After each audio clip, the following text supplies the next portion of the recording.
मेरा बेटा डॉक्टर बनेगा, मैं इंजीनियर नहीं बन पाया तो क्या हुआ, मेरा बेटा इंजीनियर बनेगा। आज हमारे, अरे भाई तुम्हें क्या बता रहा हूँ कि ताली पीट के बनेंगे हैं? पढ़ाई कहाँ से होगा? स्कूल में पढ़ने तो जा रहे हैं लेकिन पढ़ाई हो ही नहीं रहा है। स्कूल में क्या पढ़ाया जाता है? एक ब्राह्मण था, वो लकड़हारा था, वो लकड़हारा ब्राह्मण का कथा सुना, वो दानी बन गया, बड़ा महापुरुष बन गया। साले हमारा दादा बाबा सुनते सुनते थक गए, कोट नहीं भरा, सोना नहीं भरा हमारे घर में हैं? सही बात, समझ रहे हैं? जी जी। अच्छा, लोग कुछ मेरे को बोले कि भाई आप लोग ब्राह्मण को क्यों दोष देते हो, आप लोग कर्म नहीं किए तो इसलिए नहीं बने। मैं कहा भैया कर्म करने के लिए रोक था तो क्या कर्म करेंगे हैं? जैसे आज भारत देश में संविधान अम्बेडकर साहब का चल रहा है ना, उस समय राम के राज में भी संविधान था। कौन सा संविधान था? मनुस्मृति। अब क्या लिखा गया? उत्तरी खाड़ भय सुर शरीरेता राम सिया गो लखन समेता केवट उत्तरी दंडवत किन्ना प्रभु सकुचे कुछ यही नहीं दिन्ना। मतलब राम सीता और लक्ष्मण समेत तो राम ने केवट ने डोंगा पार किया लेकिन मंजूरी नहीं लिया। उसमें लिखा भी है कि प्रभु सकुचे कछु यही नहीं दिन्ना, था ही नहीं तो क्या देगा। समझ रहे हैं जी। लेकिन उस केवट ने कहा कि हे राम तुम छत्री होके मेरे को गले लगाया, मैं तो तर गया, है ना। लेकिन मतलब यही पता चल जाता है। तो केवट बोला कि मेरा परछाई भी देखना उस समय अशुभ था, अगर आप मेरा परछाई खून लेते तो मेरे को वो आपको गंगा स्नान करना पड़ता। तो पता चल जाता है कि उस समय शूद्रों का कितना व्यवहार था, है ना। एक केवट का उस समय ये व्यवहार था तो सोचो कि हम तो अछूत हैं, हमारा क्या होता होगा, क्या होता रहा होगा उस समय में, कुछ समझ गए। तो वो जब राम गंगा पार में आते हैं केवट से, लेकिन केवट से मिलने नहीं आता। अगर राम अपने राज्य में केवट को आरक्षण दिया होता तो शंभुक ऋषि का गर्दन नहीं कटा होता। ध्यान देना, यहाँ पे एक रामायण गा के सुना रहा हूँ। तो कहे हो कहे को दिन रामायण उमायण ना गई, खाली धीमे भजन हो चमरोटी संविधान कहे हम चमरोटी है ये है। कह रहे को रामायण सुनावे कहे सुनावत है, कहे सुना हो रामायण सुने वाला दुख ना मन है सुनावत है।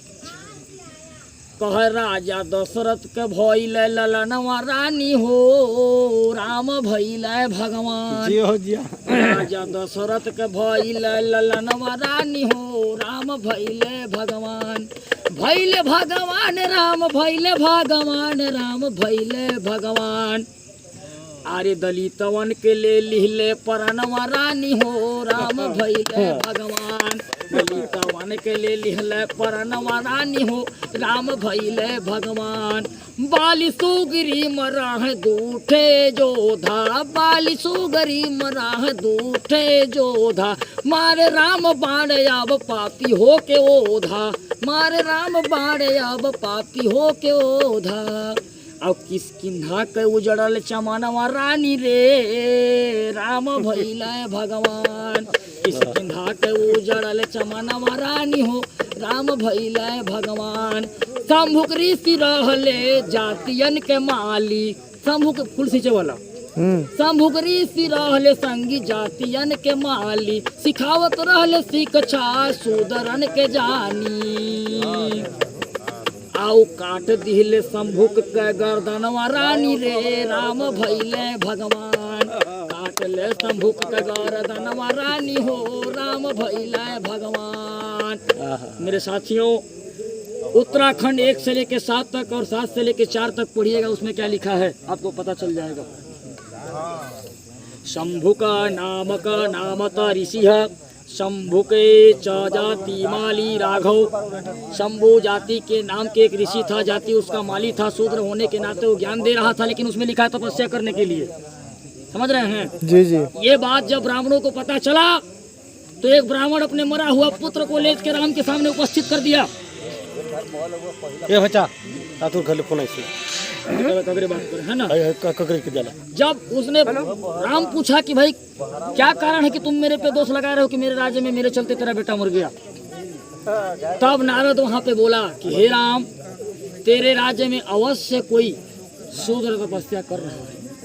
जिसको तपस्या करने का तो बात छोड़, राम नाम लेने का भी अधिकार नहीं है। यदि वो नाम ले तो उसका जीभ काट दिया जाए। यदि शूद्र वेद को सुने तो उसको कान में शीशा पिघलाकर डाल दिया जाए। यदि शूद्र ब्राह्मण क्षत्रिय बनिया के साथ बैठते हुए मिल जाए तो उसका एक चूतर काट लिया जाए पर। समझ रहे हो? ये मनुस्मृति कह रहा है, पढ़ के देख लीजिए। और ये ऋक ब्रह्मा वेद भी कह रहा है, ये रामायण भी कह रहा है। समझ रहे हैं जी। तो वहाँ पे शंभुक ऋषि का जाके राम ने गर्दन काटा, तो यही भी पता चल जाता है कि शूद्रों का कितना सम्मान है वहाँ पे होता था। हमको पढ़ने का अधिकार नहीं था, तो मैं पूछता हूँ राम ने कौन सा आरक्षण दे दिया कि हम लोग कहते हैं जय श्री राम राम राम? आप मेरे को बता दो, डॉक्टर बनने का, इंजीनियर बनने का, पढ़ने लिखने का, या पूजा करवाने का? पूजा करवाने का आरक्षण इसके बाद कहाँ दिया है? कोई आरक्षण नहीं मिला। पूजा करवाने का आरक्षण सिर्फ ब्राह्मण को है, लेकिन शूद्रों को क्या आरक्षण मिला गया उस समय पे?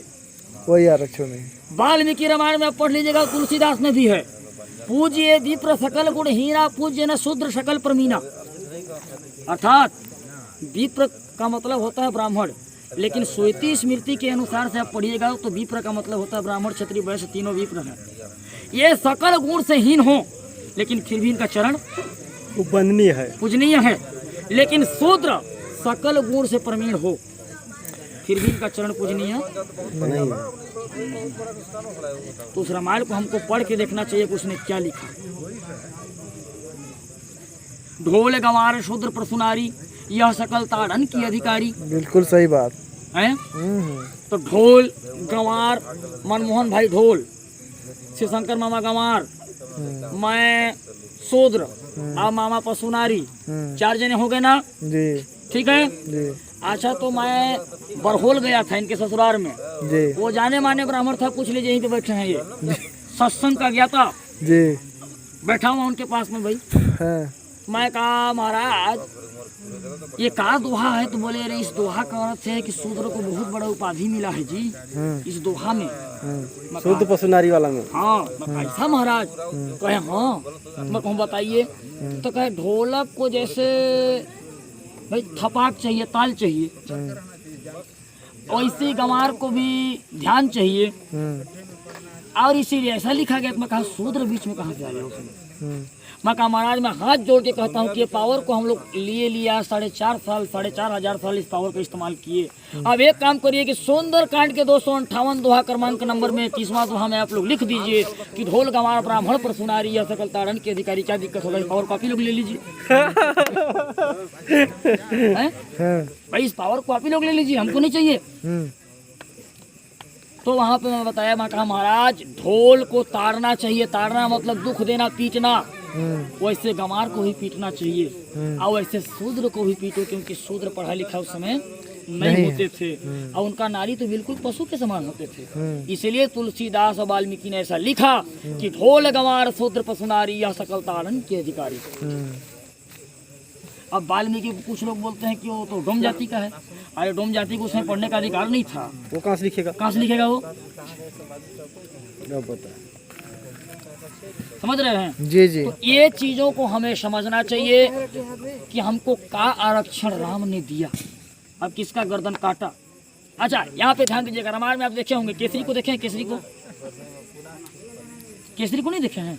शायद देखे होंगे, याद नहीं है। जामवंत को देखे हैं? हाँ हाँ। क्या दिखता है चित्र में? भालू। भालू। भालू।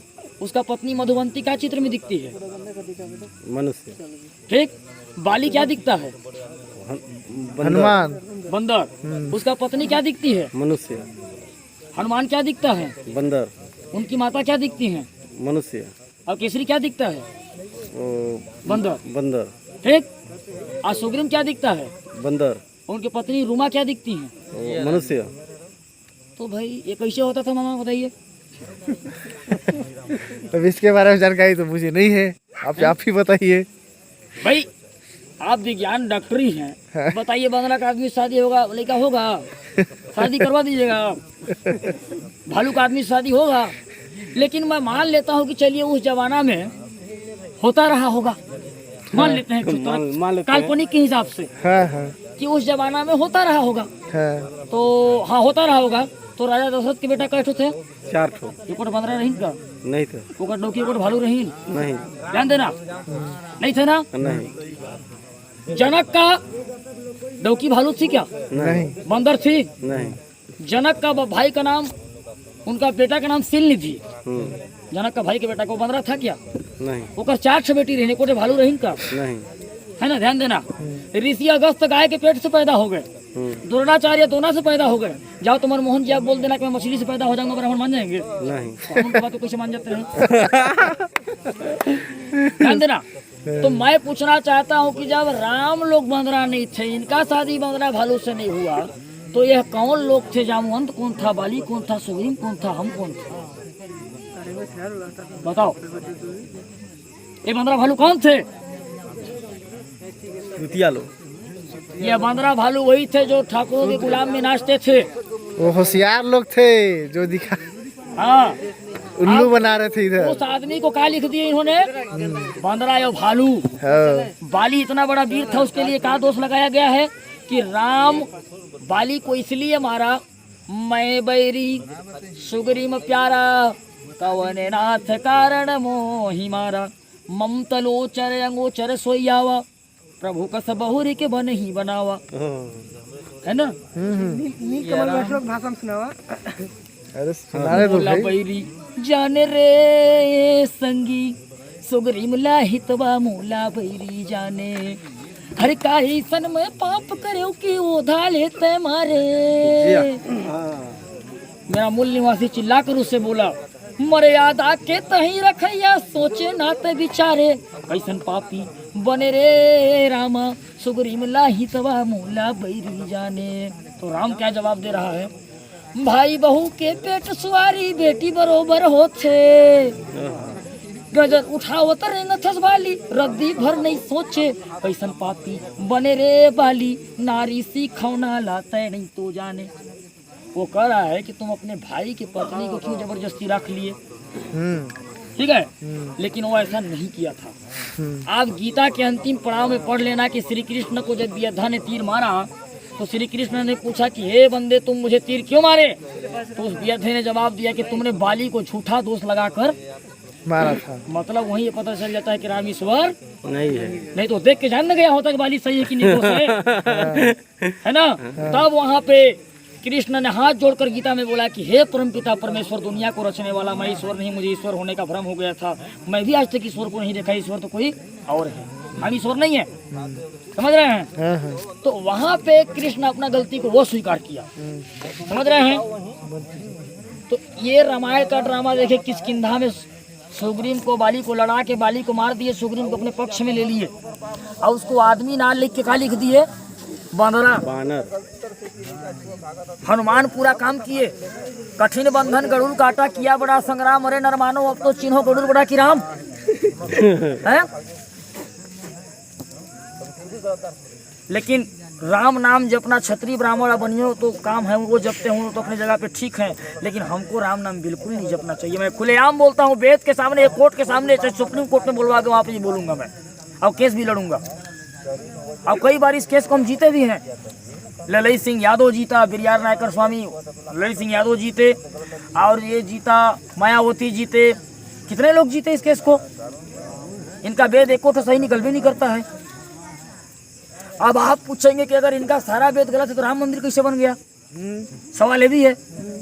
लेकिन मेरे भाइयों बहनों, पौने 1100 पेज का 1145 पेज का वो पन्ना है, उसको आप पढ़ के तो देखना है कि उसमें क्या दिया गया है। समझ रहे हैं?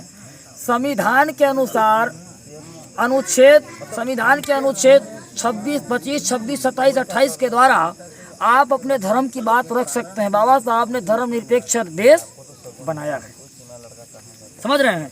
तो उस समय ये निर्णय लिया गया कि अपना अपना धर्म का मंदिर सभी बना सकते हो, इसलिए बना लो। लेकिन ये दुनिया जानता है कि संविधान भी जानते हैं कि राम काल्पनिक है।